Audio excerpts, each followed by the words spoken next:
Deltarune Reimagined was the name of Zet's first Deltarune. Some of the ideas for Deltarune Reimagined didn't make it in the final version, however.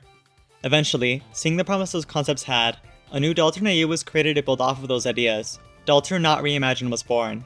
After Deltarune Reimagined was rebranded to LAMBDARUNE, Deltarune Not Reimagined was changed to Deltarune Unimagined. Deltarune Unimagined is managed by Zet in the special peer crew in his Discord. If you know LAMBDARUNE, you know that Ocasio is Chapter 5 secret boss.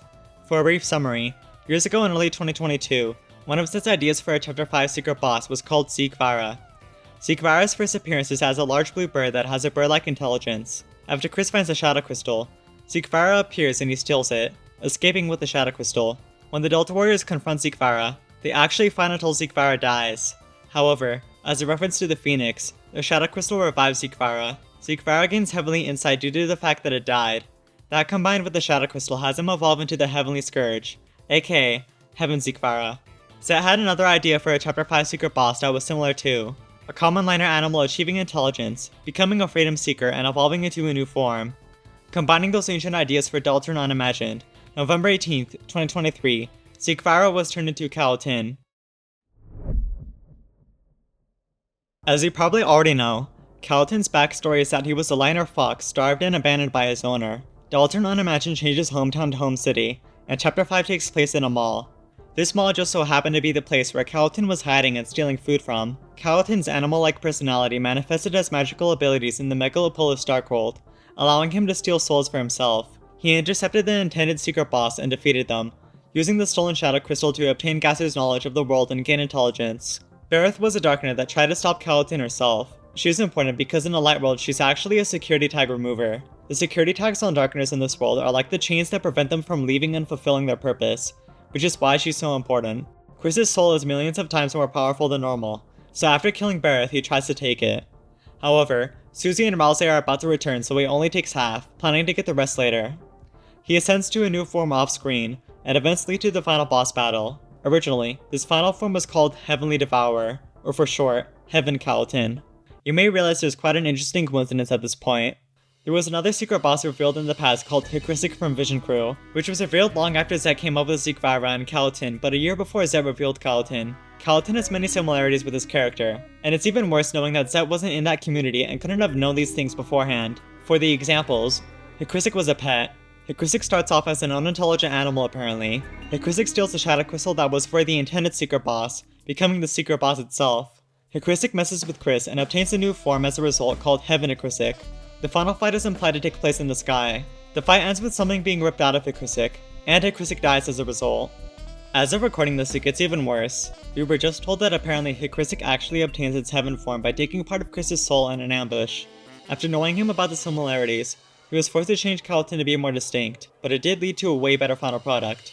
Now he was Infinite Kaotinh, and this was his final design.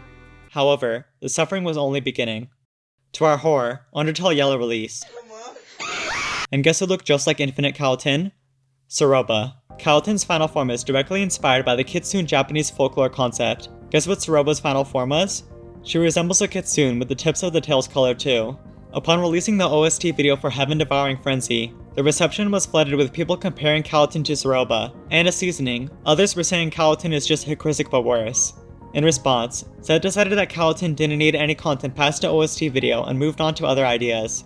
I offered to animate the special attack, but nobody else was motivated to make the resources for it. Months later, I was finishing up my own animation, Disbelief Hard Mode. However, I started thinking about Kaotinh again. As I've said in my previous behind the scenes video, artwork has always been a major limit for me in every way. I was tired of my animation potential being limited by others, so I decided to take a detour and make the special attack for Kaotinh in secret. From scratch, I was going to invent the mechanics for the soul modes and plan everything by myself. In 4.5 days, I used all of my power to plan and finish the special attack. When I finished it, I revealed this video to Zet and the pure crew out of nowhere.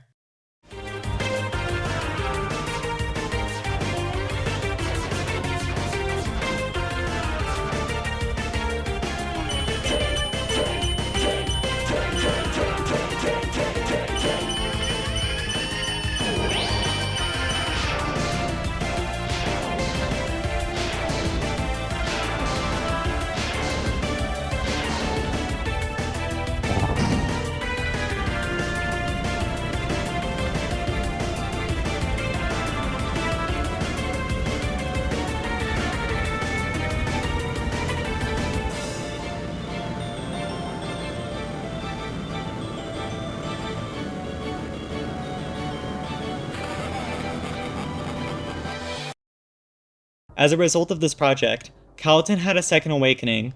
Zet was inspired and offered to help with making a full battle animation for Kaotinh. After completing Disbelief Hard Mode, it was time to get to work. May 24th was when I was sent the After Effects file for the OST video. I spent that day splitting the 5 phases of the OST into 5 looping backgrounds and decided that each phase would be around 3 attacks each, meaning I would animate 15 attacks total and a special attack after. I got to work on the first attack. Almost all of the attacks in the animation are designed and created by me, and for the first attack I wanted a simple attack that had Kaotinh use Darkness Souls against the player. Attack 2 is one of my favorite attacks in this animation. This attack was especially difficult for me to make because of the fireball rotation. I wanted to be efficient with making an object rotate around a certain point without the image itself rotating too. After an hour of messing around, I accidentally created this rotation and decided to use it anyway. I started sometimes recording my progress as a time-lapse while making the Kaotinh animation from attack 3 onwards. I went ahead and created this effect where a soul would burst with the fragments dealing damage if touched. I made the first stage transition and moved on to phase 2. Keep in mind, because Kaotinh has half of the soul, he has gained partial control over the device itself. This is why he's so aware of the player. To stop the Delta Warriors from retrieving the half of the soul Kaotinh has, he uses his partial control to destroy the act button. As an Easter egg, you can see how Rousey reacts to Kaotinh doing such a thing. Making the Root Buster animation was one of the most annoying things I've ever had to animate. If I were to rank the most annoying parts of creating the animation, it'd be animating the Root Buster, animating everything related to the TP system, the menu fighting system, and the attacks themselves. That's why I planned ahead and decided that if Susie does the Root Buster for a second time, Kaotinh destroys the TP bar. This made animating everything onward way less annoying. Attack 5 added explosive fireballs, which turned out to be way more fun than I thought. Attack 6 combines elements from the previous attacks and is probably my favorite standard attack in the entire animation. I had a lot of fun making this attack. I stopped recording the time-lapse after starting stage 3 since recording everything interfered with my workflow too much, but it still had 8 hours and 30 minutes of raw footage. I'd say creating stage 2 alone took me about 15 hours worth of pure effort total. Stage 3 has the coolest background transition I've ever seen, and in this case I didn't need that much processing power for it compared to the last 2 stages. Attack 7 was tedious to animate but really easy to make in general. Stage 3 is the most boring stage to make and watch in my opinion, but the slow and serene background complements the focused and deadly precision needed to make it past here. It's way harder than it looks. Kaotinh tries something interesting here. He thinks that Susie is the biggest direct threat because she can deal the most damage to him. That's why he tries to destroy Susie's fight option. However, you have to keep in mind his menu breaking ability is granted by his half of the soul.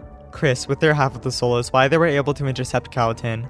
Attack 8 introduces a sword gimmick against the Darkness Souls. Attack 9 is where the attack layout I've created for each stage becomes clear. The stage's first attack introduces one element, the second attack introduces another unique element, and the final attack is typically a mix of all of the elements into one. Stage 4 is the Orange Soul, which has the most interesting gimmick in the animation. In Attack 10, you can see that you press C to phase through attacks except for blue ones. The Yellow Soul has you shoot blue attacks. The Green Soul has you be damaged if you touch blue attacks with the shield. And if you try to phase through blue attacks with the Orange Soul, you take damage. Around this was when the idea for Kaotinh to have voice lines came. Do you not understand? Your voices never mattered. Everyone who tried to voice Kaotinh couldn't put enough emotion into it, so I offered to use my voice for when he speaks. It's the end. It's the end. We decided the voice lines would play for each final attack in every stage. For attack 11, you can press X to rear back and parry yellow attacks. If it's not obvious by now, each soul mode has the soul interact with colored attacks in a different way. Stage 5 was by far the hardest to make.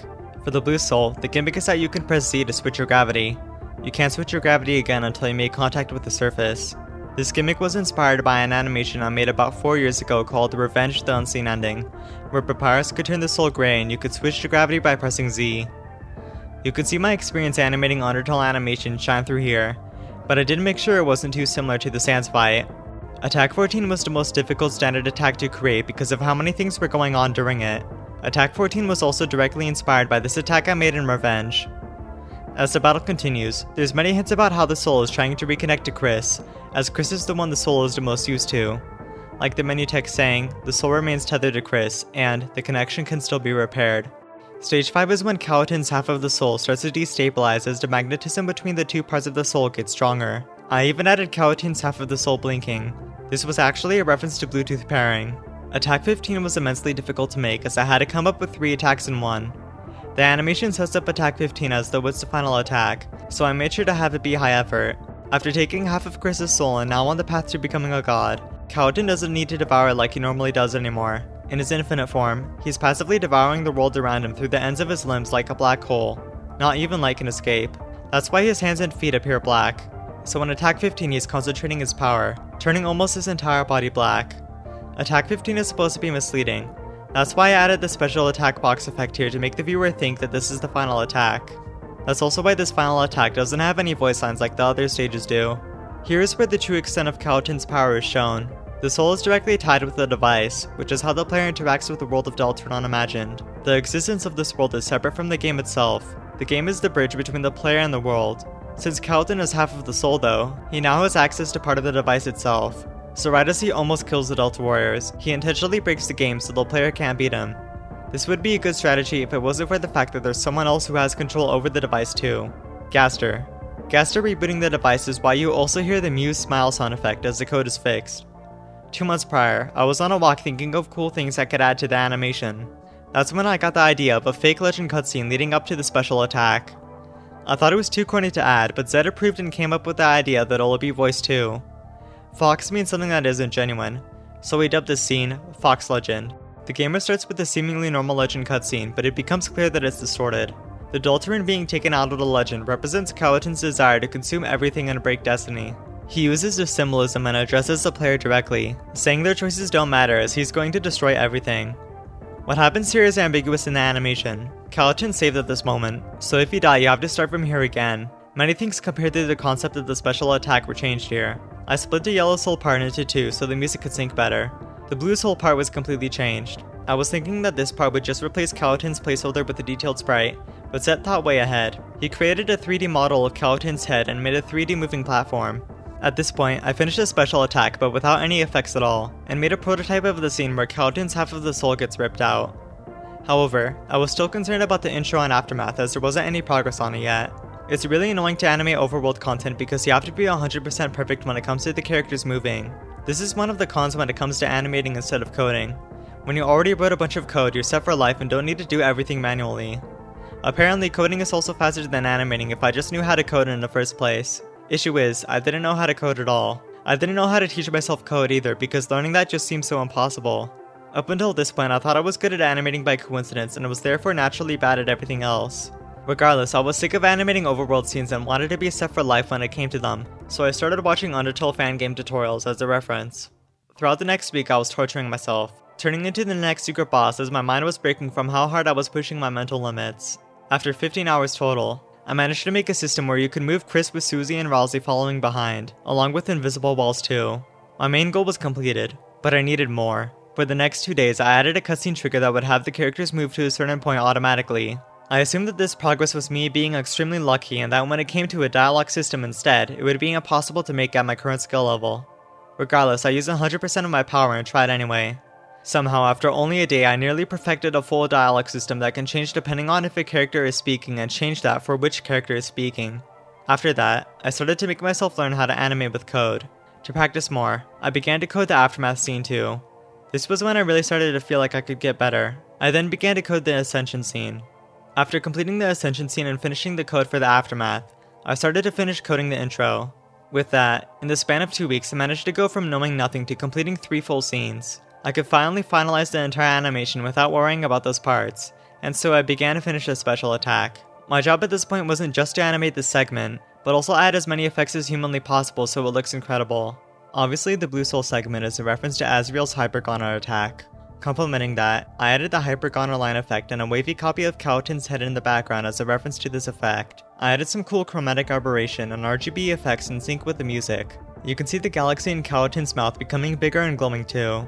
By Zet's request, I added everything from the interface into the final part, which was way harder than I expected since I had to manually cut out every part of the interface and animate all of those small parts going to the center. With that, I completed the special attack. Originally, Kaotinh was just going to monologue and then explode, but we decided to make the ending more impactful. At this point, the magnetism between the souls becomes exponential, leading to the soul getting immediately ripped out of him. I would have made the scene more dramatic, but this was right after finishing the special attack so I didn't have the energy to do so. Again, the aftermath scene was fully coded in GameMaker as practice. There's no code for what happens if you attack, but in the spare option he slowly dies. Kaotin's hunger is represented by his red dialogue box, so as he loses his appetite it slowly turns to white, then he's fully dead. After this would be the part where you get the items and the whole dialogue between the Delta Warriors, but we didn't want the video to drag on for too long so we ended it there. The plot for an epilogue with the full aftermath and Chris learning about Kaotin's backstory by speaking to the people in the mall has been planned, but there's not enough resources right now to make that a reality. After spending a lot of time polishing everything and leaving barely any mistakes, the full animation was ready to release. Unlike LAMBDARUNE, which focuses on more instantly deep characters, Deltarune Unimagined is supposed to pacify people who can only comprehend surface level characters and characters that are actually really complex when you look deeper. Some examples of this are Kaotin's parallels to Kara, with the red soul being his trait and becoming the absolute. The tragic irony of Kaotin also becomes clear when you realize his hunger comes from the fact that his owner mistreated and abandoned him, which manifested as his ability to devour souls in the dark world. His hunger is why it fits so well from a writing perspective for him to parallel the player, since it's obvious the concept of the player is tied with consumerism. Even his song Heaven Devouring Frenzy is intentionally made with tragic and desperate undertones to properly convey his characterization. Considering how this was my very first Deltarune boss battle animation, I think I did pretty decent for my first try. All of this took around 3 months and 20 days, but it was worth it. Despite the quality, Kaotinh was just a detour in contrast to the main course, LAMBDARUNE. LAMBDARUNE is a take on Deltarune by Zet. It's a Deltarune AU that also includes chapters 3 to 7, with some subtle things in chapters 1 and 2 being recontextualized. LAMBDARUNE is Zet's main project and has been shown through animations, music, and mostly community posts. Until now. It's the logical progression. I started out in 2020 making animations on my phone. Then I started animating on my computer with Adobe Premiere Pro, making my animations way more accurate. Then in May of 2024 I completed Disbelief hard mode and switched to After Effects. With After Effects, I headed in a new era with my animations being nearly flawless and truly reaching the cosmic potential I've always dreamed of. But cosmic simply wasn't good enough. I've perfected my animations in every way. Now it's time to ascend. Toby Fox has always been a layer of reality above me, but now it's time to reach infinity and become Toby Fox. Coding has proven to be way more fulfilling than animation. As of recording this, it's been over 2 months since I've started coding and my knowledge has been increasing exponentially. Right after completing the animation, I decided all my planned animations with Zet would be games instead from now on. With that, I started working on turning LAMBDARUNE Chapter 3 into a game. As of recording this, I created an unfinished prototype of a battle engine, completed an entire shopkeeper section, completed the intro cinematic, completed the chapter select screen, completed the first menu for Chapter 3, completed almost 4 rooms for Chapter 3, and just to prove some of the things we have planned for Chapter 7 are possible to make, I coded this.